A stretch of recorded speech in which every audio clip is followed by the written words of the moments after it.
बिस्मिल्लाहिर्रहमानिर्रहीम अस्सलामुअलैकुम। स्विट्ज़रलैंड दुनिया के चंद ऐसे खुशनसीब ममालिक में शामिल है जहां मुश्किल से ही कोई गरीब या बदहाल शख्स देखने को मिलता है। यूरोप में खूबसूरत पहाड़ों, झीलों और गांवों से भरपूर इस मुल्क में गुर्बत और बेरोजगारी किताबों की हद तक ही महदूद है। इसके बावजूद यहाँ के शहरियों में कुछ ऐसी अजीबो गरीब आदत पाई जाती हैं जिनकी तवक्का रखना किसी भी ज़ई शोर के लिए मुश्किल है।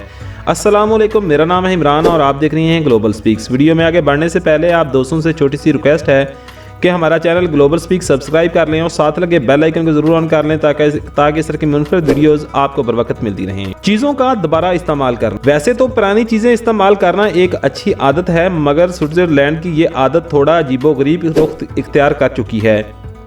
ब्राइट साइड नामी वेबसाइट के मुताबिक स्विट्जरलैंड में कीन, ग्लास, खाने का तेल और यहाँ तक के टॉयलेट पेपर को भी दोबारा इस्तेमाल किया जाता है, कहीं भी थूकना। एक अजीबोगरीब आदत स्विट्जरलैंड के लोगों में यह भी पाई जाती है कि अगरचे कि वहाँ की सड़कें दुनिया की साफ और हसीन सड़कों में शुमार होती हैं, लेकिन शहरियों को राह चलते कहीं भी थूक देना आम सी बात है।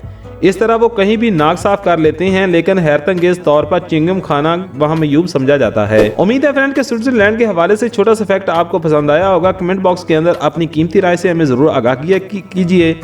मिलते हैं किसी नई अच्छी वीडियो के साथ, तब तक के लिए इजाज़त दीजिए। अल्लाह हाफिज़।